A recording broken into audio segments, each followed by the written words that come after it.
നമസ്കാരം. കാണാത്ത കേരളത്തിലേക്ക് സ്വാഗതം.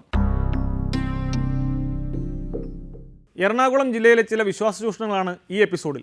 അന്ധവിശ്വാസം മുതലെടുക്കുന്നത് ഉപജീവനത്തിനും ധനസമ്പാദനത്തിനുമുള്ള കുറുക്കുവഴിയായി പരക്കെ അംഗീകരിക്കപ്പെട്ടു കഴിഞ്ഞു എന്നത് ദുഃഖകരമായ സത്യമാണ്. ഈ മൂല്യശോഷണത്തിനെതിരെ പ്രതികരിക്കേണ്ടവർ നിർഭാഗ്യവശാൽ മൗനം പാലിക്കുന്നു. വിശ്വാസ കച്ചവടക്കാരിൽ പലരും രാഷ്ട്രീയ ബന്ധമുള്ളവരാണെന്നതാണ് ഇതിന് പ്രധാന കാരണം. എത്രയൊക്കെ തള്ളിപ്പറഞ്ഞാലും പല രാഷ്ട്രീയ നേതാക്കൾക്കും ഇത്തരം ബന്ധങ്ങളുള്ളതും പരസ്യമായ രഹസ്യമാണ്. ആഭ്യന്തരമന്ത്രി രമേശ് ചെന്നിത്തലയുടെ ഉപദേശകനാണെന്ന് അവകാശപ്പെട്ട് വിശ്വാസചൂഷണം നടത്തുന്നയാളാണ് ഈ എപ്പിസോഡിൽ ആദ്യം. അങ്കമാലിക്കടുത്തുള്ള കരിയാട് എന്ന സ്ഥലത്തേക്കായിരുന്നു കാണാത്ത കേരളം ടീമിന്റെ ആദ്യ യാത്ര.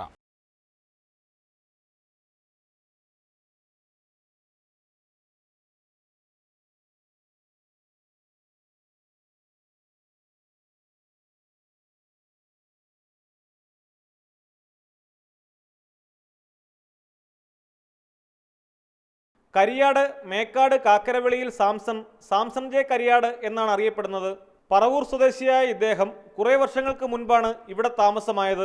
സഭാവസ്ത്രം വെടിഞ്ഞയാളാണ് താനെന്നാണ് സാംസൺ പറയുന്നത്. അതുകൊണ്ട് തന്നെ വിശ്വാസികൾ ഇയാളെ സാംസൺ അച്ഛനെന്ന് വിളിക്കുന്നു. കടമറ്റത്തു കത്തനാരുടെ അനുഗ്രഹം മൂലമാണത്രേ സാംസണ് ദിവ്യത്വം ലഭിച്ചത്.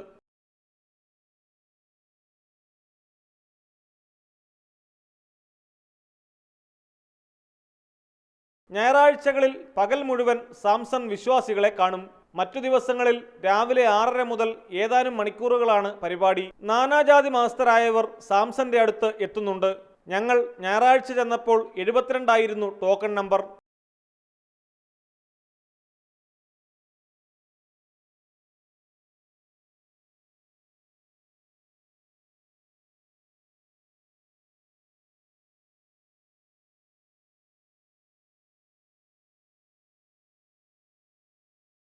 സംശയമുള്ളവരെ ഏതുവിധേനയും ഒഴിവാക്കാൻ സാംസൺ ശ്രമിക്കും. സന്ധ്യ കഴിഞ്ഞാൽ കാണാനാകില്ലെന്ന് പറഞ്ഞതോടെ ഞങ്ങൾ അന്നു മടങ്ങി. അടുത്ത ദിവസം വീണ്ടും എത്തിയെങ്കിലും അന്നും തിരക്കായിരുന്നു.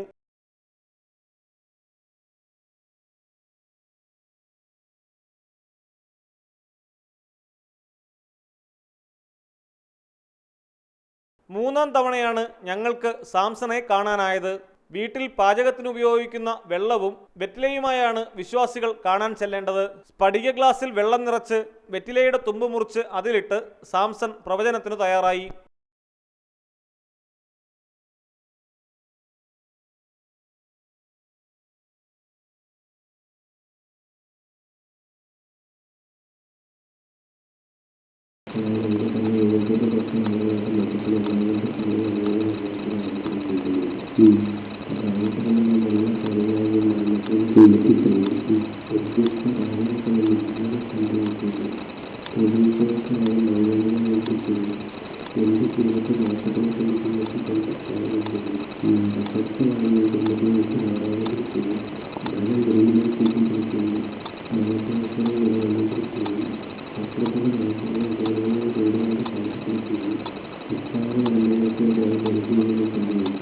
ഇതുവരെ കണ്ട മറ്റു വിശ്വാസ ചൂഷകരെ പോലെ മനപ്രയാസമാണെന്നും സർപ്പദോഷമുണ്ടെന്നുമൊക്കെ സാംസൺ തട്ടിവിട്ടു.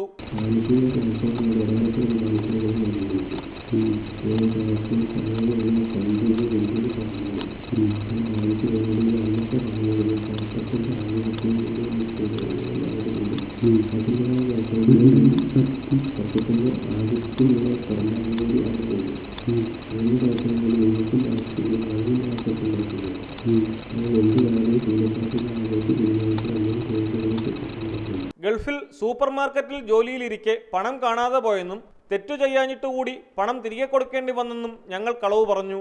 അതും ഇപ്പോഴത്തെ ദോഷം മൂലമാണെന്ന് സാംസൺ പ്രവചിച്ചു.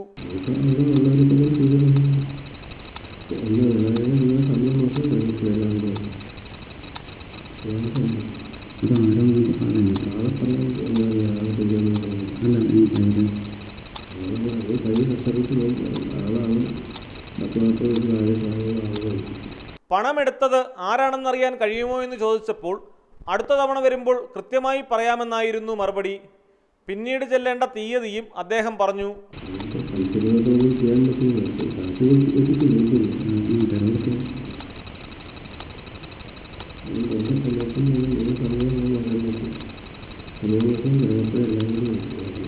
സാമ്പത്തിക നഷ്ടങ്ങളും മാനസിക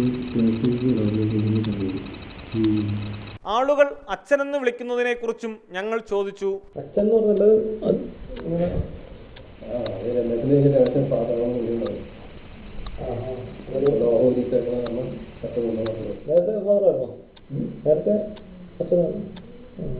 വിശ്വാസികളുടെ തിരക്ക് മൂലം തനിക്ക് ജോലിക്ക് പോകാൻ പോലും പറ്റുന്നില്ലെന്നാണ് സാംസന്റെ പരാതി. ജോലി എന്താണെന്ന് ചോദിച്ചാൽ ഞെട്ടിക്കുന്ന മറുപടി ഉടനെത്തും.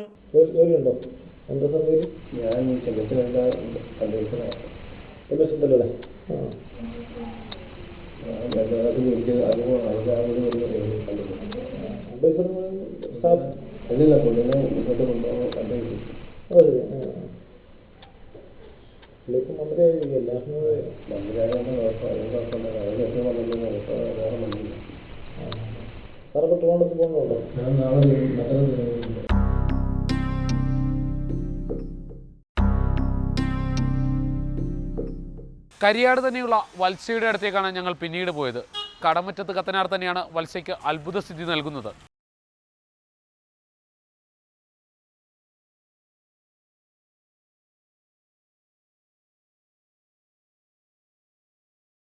തെക്കൻ കേരളത്തിൽ നിന്നും കരിയാടേക്ക് താമസം മാറിയെത്തിയ വത്സ ഏതാനും വർഷങ്ങളായി വിശ്വാസ തട്ടിപ്പ് തുടങ്ങിയിട്ട്.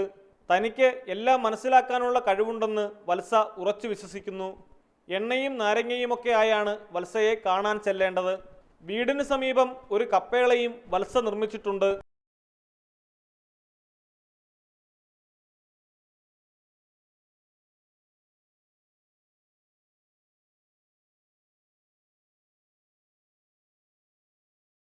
ഗുജറാത്തിൽ കമ്പനി ജോലിയായിരുന്നെന്നും കൂടെ താമസിച്ചിരുന്നയാൾ ആത്മഹത്യ ചെയ്തെന്നുമൊക്കെയാണ് ഞങ്ങൾ വത്സയോട് പറഞ്ഞത്.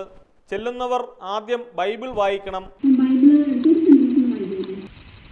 രാജാവും അത് കേട്ടപ്പോൾ വസ്ത്രം കീറി രട്ടുടുത്തുകൊണ്ട് യഹോവയുടെ ആലയത്തിൽ ചെന്നു. പിന്നെ അവൻ രാജധാനി വിരാജിതനായ ഏലിയാക്കീമിനെയും ദാസയക്കാരനായ യസഫിനെയും പുരോഹിതന്മാരുടെ മൂപ്പന്മാരെയും രട്ടുടുസ്താവരായ ആമോസിന്റെ മകനായ യെശയ്യാ പ്രവാചകന്റെ അടുക്കൽ അയച്ചു. അവനോട് പറഞ്ഞു, ഹിസ്കിയാവും ഇപ്രകാരം പറയുന്നു, ഈ കഷ്ടവും ശാസനയും നിന്നയും ഉള്ള ദിവസം അത്രേ. കുഞ്ഞുങ്ങൾ ജനിപ്പാറായിരിക്കുന്നു, പ്രസവിക്കുവാനോ ശക്തിയില്ല. ജീവനുള്ള ദൈവത്തെ നിന്ദിപ്പാൻ ഗർഭശക്തനായ അവൻ്റെ യജമാനായ ആശ്രയ രാജാവും അയച്ചു പറയുന്ന വാക്കും ഒക്കെയും നിന്റെ ദൈവമായ യഹോവയെ കേട്ടു.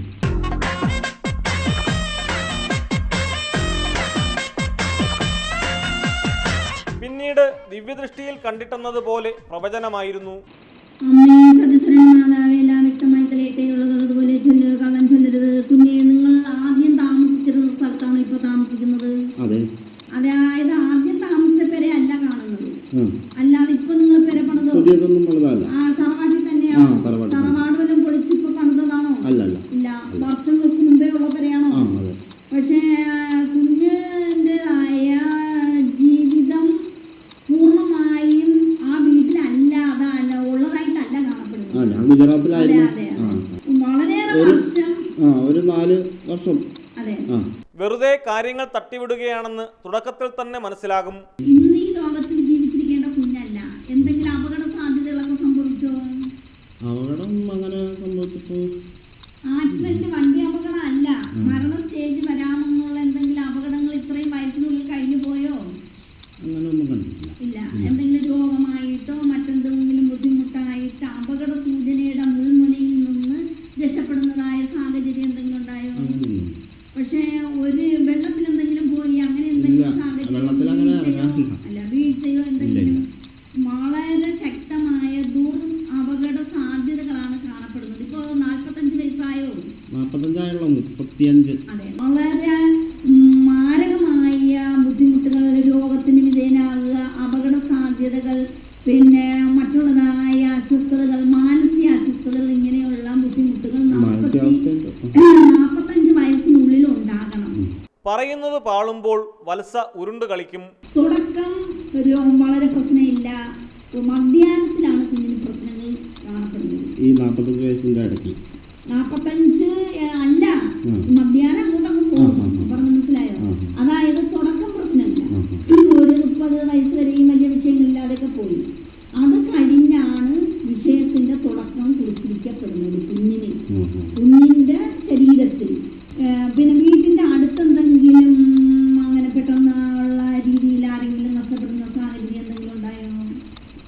അങ്ങനെ പെട്ടെന്ന് അങ്ങനെ മരിക്കുന്ന സാഹചര്യം ഉണ്ടായിട്ടില്ല. പക്ഷെ എങ്കിലും കുഞ്ഞിന്റെ ശാരീരികമായിട്ട് ഇന്നൊരു ശക്തിയുടെ ഉപദ്രവമാണ്. പെട്ടെന്ന് നഷ്ടപ്പെട്ടു പോയ ഒരു ഉപദ്രവ ശക്തി കുഞ്ഞിന്റെ കൂടെയുണ്ട്. ഈ മരണത്തിന് ശേഷമാണ് കുഞ്ഞിന് ഇതെല്ലാ പ്രശ്നങ്ങളും വന്നിരിക്കുന്നത്.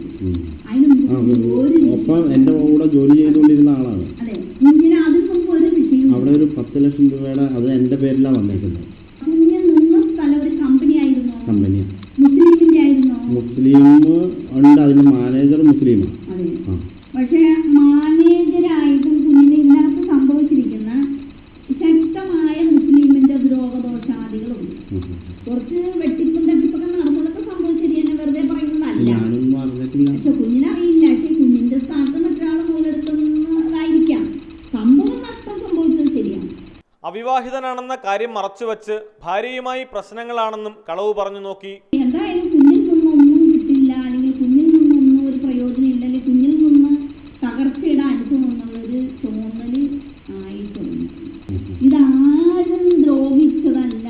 പിന്നെ മറ്റുള്ളവരുള്ള പിന്നെ കുറച്ച് വിഷയങ്ങൾ പണ്ടുണ്ട്. അതായത് കുഞ്ഞിന്റെ പിതാവിന്റെ ആൾക്കാരായിട്ടൊക്കെ ഇച്ചിരി ഇഷ്ടക്കുറവും പ്രശ്നങ്ങളൊക്കെ ഉണ്ടായിരുന്നു.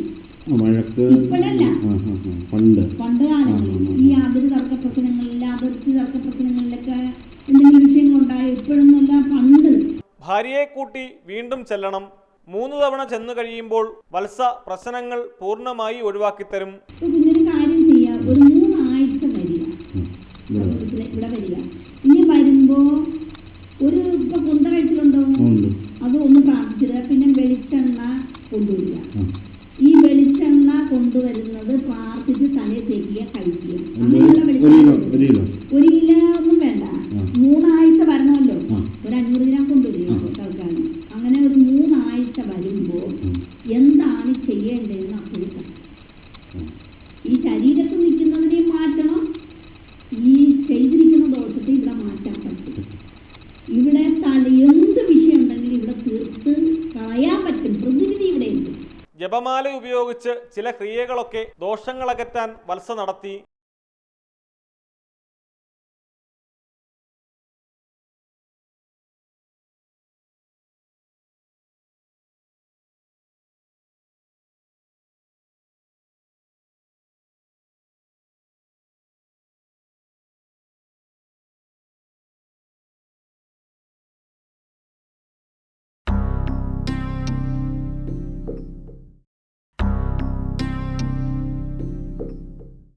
മരട് ജയന്തി റോഡിന് സമീപം താമസിക്കുന്ന ബിന്ദു എന്ന വീട്ടമ്മയും ആൾദൈവമായി മാറിക്കൊണ്ടിരിക്കുകയാണ്.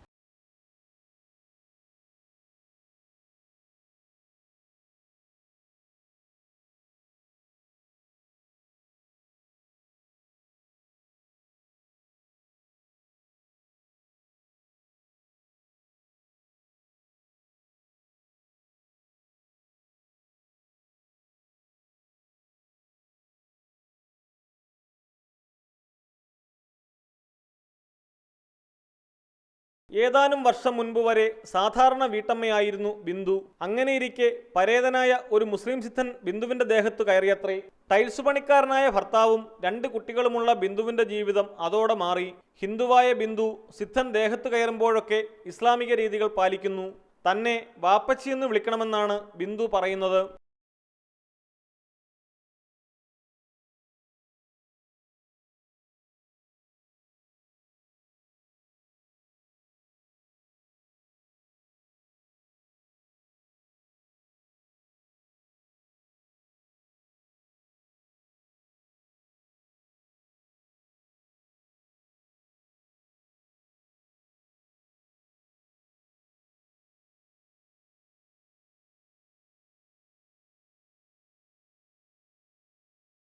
ഇപ്പോൾ നിരവധി വിശ്വാസികൾ ബിന്ദുവിനുണ്ട്.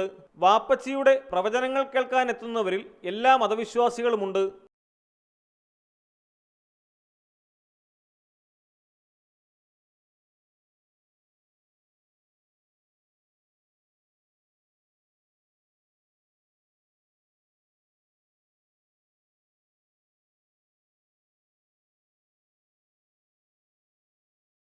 കിടപ്പുമുറിയിൽ നിലത്തിരുന്നാണ് ബിന്ദുവിൻ്റെ പ്രവചനം.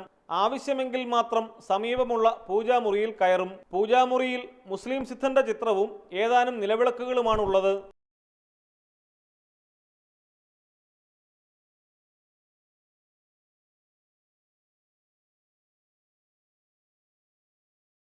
സ്വന്തമായുള്ള കമ്പ്യൂട്ടർ സ്ഥാപനത്തിന് മുന്നിൽ പൂവും മറ്റു ചില സാധനങ്ങളും കണ്ടെന്ന് പറഞ്ഞതോടെ ബിന്ദു പ്രവചനം തുടങ്ങി.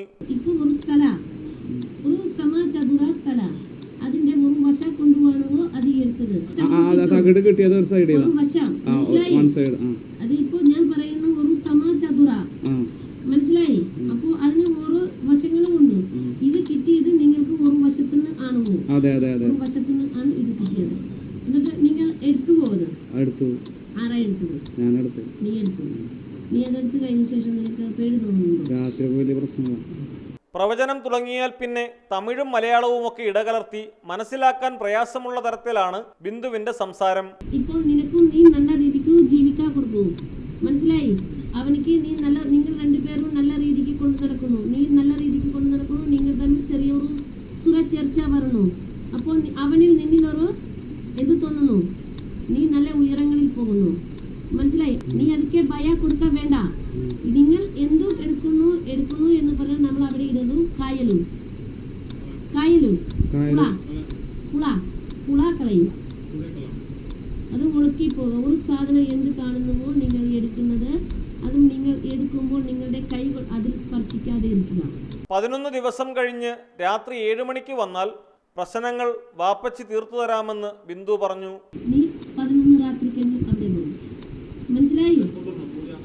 എനിക്ക് ഒന്നും വേണ്ട, പണ വേണ്ട, പൂജ വേണ്ട, ഒന്നും വേണ്ട.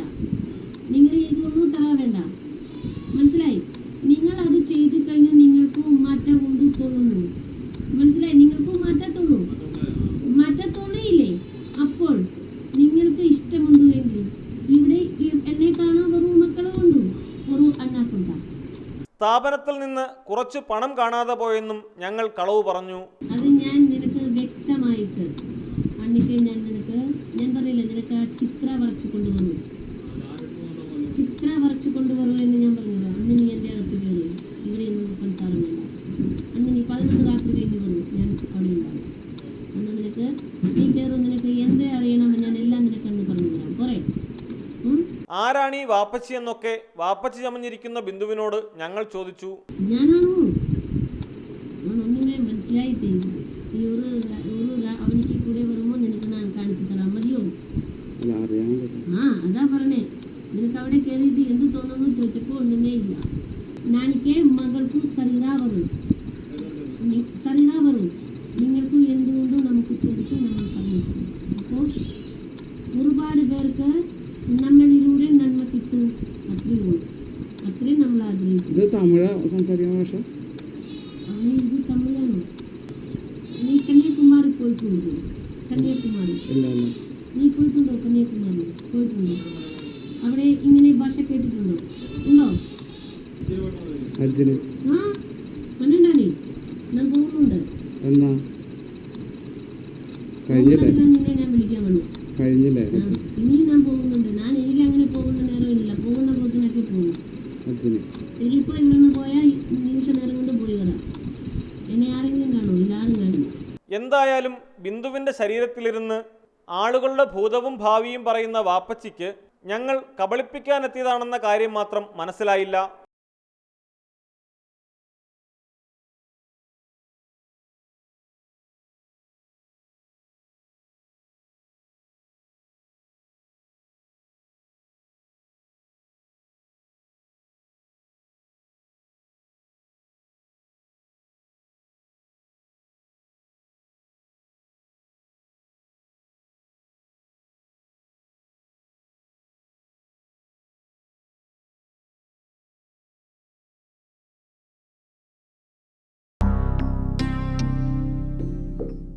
സാധാരണ വീട്ടമ്മമാർ പോലും വിശ്വാസചൂഷണത്തിലേക്ക് തിരിയുന്ന കാഴ്ചകളാണ് എറണാകുളത്ത് കണ്ടത്.